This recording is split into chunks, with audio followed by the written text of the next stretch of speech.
আসসালামু আলাইকুম। পৃথিবীর যে যে প্রান্ত থেকে দেখছেন এবং শুনছেন সবাইকে শুভেচ্ছা জানাচ্ছি। গতকালকে গোপালগঞ্জে যেই নারকীয় তাণ্ডব চালিয়েছে সরকার এবং সরকারের পেটু বাহিনী, এবং গোপালগঞ্জে যেভাবে কালকে বৃষ্টির মতো পাখির মতো গুলি করে আমার গোপালগঞ্জের সাধারণ ভাইদেরকে হত্যা করেছে, সেটি নিয়ে আজকে কথা না বললেই নয়। আমি প্রিয় দেশপ্রেমিক সেনাবাহিনীর উদ্দেশ্যে আমি কিছু কথা বলতে চাই, কারণ আপনাদের প্রতি শ্রদ্ধা, ভালোবাসা এই দেশের জনগণের আছে, আমাদেরও আছে। কিন্তু আপনারা গতকালকে যেই ন্যাক্কারজনকভাবে আমাদের নিরীহ ভাইদেরকে যেভাবে হত্যা করেছেন, এখানে এই দেশের জনগণের মনে, মানুষের মনে অসংখ্য প্রশ্নের উদ্ভব হয়েছে। প্রথমত, আপনারা যখন আওয়ামী লীগ সরকার যখন ক্ষমতায় ছিল, যখন বাংলাদেশে যখন জঙ্গি হামলা চলছিল, তখন আপনারা সেই জঙ্গিদের বিরুদ্ধে ব্যবস্থা নিতে আপনারা অস্বীকৃতি জানিয়েছিলেন। কিন্তু আজকে আপনারা কি করছেন? আজকে সেই জঙ্গিদের পক্ষে, সেই জঙ্গিদের হয়ে আজকে গোপালগঞ্জবাসীর উপরে, গোপালগঞ্জের সাধারণ জনগণের উপরে আপনারা হামলা করে নিরীহ মানুষগুলোকে পাখির মতো গুলি করে আপনারা হত্যা করেছেন। সো আমি আপনাদের মানবিক মূল্যবোধের কাছে আমি কিছু প্রশ্ন করতে চাই।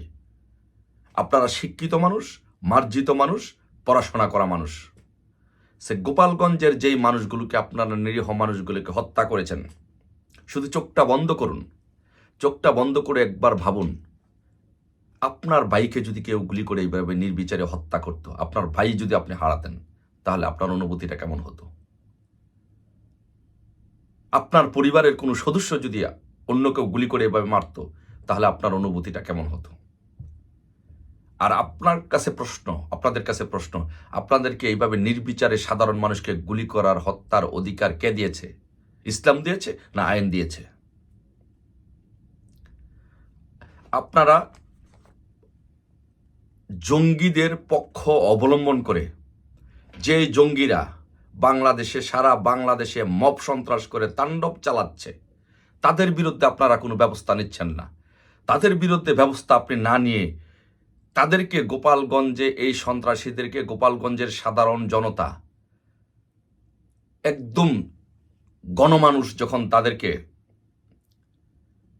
প্রতিহত করেছে গোপালগঞ্জে, তখন আপনারা তাদেরকে আপনাদের সেনাবাহিনীর গাড়ির এপিসিতে করে তাদেরকে আপনারা গোপালগঞ্জ থেকে নিয়ে এসেছেন, আর অন্যদিকে গোপালগঞ্জবাসীকে গুলি করে হত্যা করেছেন।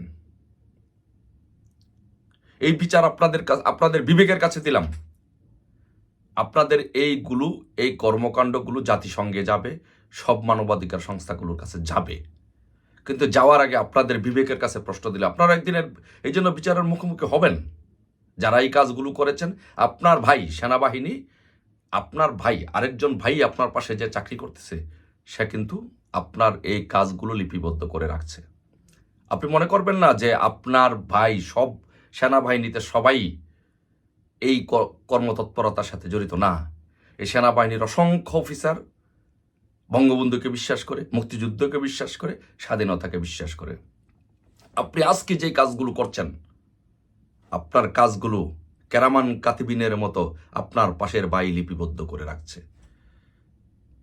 সো আপনারা ভালো থাকার জন্য, আমি সেনাবাহিনীকে খুব ভালোভাবে চিনি ভাই। সেনাবাহিনীতে আত্মীয় স্বজন থাকার কারণে খুব ভালোভাবে এই সেনাবাহিনীকে আমি ভালোভাবে চিনি, জানি, খুব ভালোভাবে জানি। আমি একটা পরিবারের সদস্য। আপনাদের ভালো থাকার জন্য এই বাংলাদেশে কোনো দলের হয়ে কাজ করতে হবে, কোনো জঙ্গিবাদের পক্ষ হয়ে কাজ করতে হবে, এমন কোনো কথা নাই। আপনার এমনিই প্রত্যেকটি অফিসার ভালো থাকার মতো যথেষ্ট সুযোগ সুবিধা শেখ হাসিনা সরকার আপনাদেরকে করে দিয়ে গেছে। তাহলে কেন আপনাদেরকে একটা জঙ্গি সংগঠনের, জঙ্গি গোষ্ঠীর পক্ষ অবলম্বন করে আপনার আওয়ামী লীগের নেতাকর্মীদেরকে মারতে হবে, নিরীহ মানুষকে হত্যা করতে হবে? কেন এই রিস্কটা আপনারা কেন নিচ্ছেন? এই ভুলটা আপনারা কেন করছেন? দেখেন, পক্ষান্তরে আপনাদের দেখেন, আজকে এই জাতি পুরা লজ্জিত, এই জাতি আজকে বিস্মিত। আজকে জাতি, আপনারা যেই কাজ করেছেন, আপনাদের সেনা প্রধানকে রয়ের এজেন্ট বলা হয়েছে, আপনাদের ক্যান্টনমেন্ট গুড়িয়ে দেওয়ার হুমকি দেওয়া হয়েছে। যারা আপনাদেরকে আপনাদের সেনা প্রধানকে জনাব ওয়াকারুজ্জামানকে রয়ের এজেন্ট বলেছে, আপনাদের সেনা বাহিনীকে হেয় প্রতিপন্ন করেছে, আপনাদের ক্যান্টনমেন্ট ঘুরিয়ে দেওয়ার কথা যারা বলেছে, তাদের পক্ষ হয়ে আপনাদের পক্ষ যারা অবলম্বন করেছে, তাদেরকে আপনারা গুলি করে হত্যা করেছেন। এটাকে একবার আপনাদের শুধু বিবেকের কাছে প্রশ্ন করে দেখেন তো, যে আপনারা যা করছেন আপনারা কাজগুলো সঠিক করছেন কিনা। ভাই, আপনার হৃদয় না কাঁপতে পারে, আপনার মন না কাঁদতে পারে, আপনারা করে যান, আপনাদের হাতে অস্ত্র আছে, কিন্তু আসমান জমিন কিন্তু ঠিকই কেঁপে উঠবে। আল্লাহর আরশ যখন কেঁপে উঠবে, তখন কিন্তু এমন ভূমিকম্প হবে, আপনারা কিন্তু সেই অপরাধের শাস্তি আপনাদেরকে পেতেই হবে। সেটা ন্যাচারাল হোক আর ভাই পাবলিক হোক, আপনাদের কিন্তু সেটার ফল ভোগ করতে হবে। গোপালগঞ্জ কি ভাই আলাদা একটা রাষ্ট্র, যে আপনারা এইভাবে এপিসি নিয়ে, সাজুয়া যান নিয়ে গোপালগঞ্জে বাসীর উপরে আপনারা হামলা করেছেন, গুলি করে হত্যা করেছেন? মনে হয় যে গোপালগঞ্জের সাথে আপনারা যুদ্ধ করতে গিয়েছেন। গোপালগঞ্জকে আরেকটা রাষ্ট্র ছিল যে সেনাবাহিনী তাদের সাথে যুদ্ধ করতে হবে গিয়ে? গোপালগঞ্জ তো ভাই এই দেশেরই একটা জেলা, সেই জেলাকে আপনারা নিশ্চিহ্ন করে দিতে চান ভাই। আপনারা স্পষ্টত পদযাত্রা, এনসিপির ছিল এটা পদযাত্রা, যখন গোপালগঞ্জের নাম আসলো তখন সেটা হয়ে গেল মার্চ টু গোপালগঞ্জ। এবং গোপালগঞ্জে বসে, গোপালগঞ্জে দাঁড়িয়ে গোপালগঞ্জবাসীকে হুমকি দেওয়া হচ্ছে, মুজিববাদ মুর্দাবাদ স্লোগান দেওয়া হচ্ছে, তাদেরকে উস্কে দেওয়া হচ্ছে। তারা কি কাজ পড়ে বসে থাকবে? আপনারা কত লক্ষ মানুষকে খুন করতে পারবেন? কয়জন? 10 জনকে 12 জনকে হত্যা করেছেন। গোপালগঞ্জে শুধু 13 লাখ ভোটারই আছে, আর নারী পুরুষ সহ 16-17 লাখ লোক গোপালগঞ্জে বসবাস করে।